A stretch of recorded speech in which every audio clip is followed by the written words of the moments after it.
சொத்து பத்து சேர்த்து வைக்க சித்தத்தில இடமும் இல்ல. பத்து ஒண்ணு போடாம பார்த்திடத்தான் வேண்டுகிறேன். முத்துமணி ரத்தினமே மூடுபடம் தேவையில்ல. முப்பொழுதும் முந்தையவே இருந்திட விரும்புகிறேன். ஆழக்கடல் நீ கிடந்து அரசாள வந்தவனே, அதுபோல என் மனசில் குடியேற வாருமையா. சம்ஹார நேரத்தில சமுத்திரம் பின்வாங்கும் சந்தோஷ திருநாளில் நல்லருளை தாருமையா. முருகன் என்று முழங்குது என் மனசு, கடலை போல உன் கருணை பெருசு.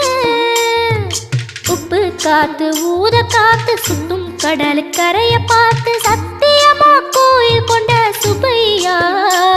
எங்க குப்பத்துக்கு குலவிளக்கு நீ ஐயா.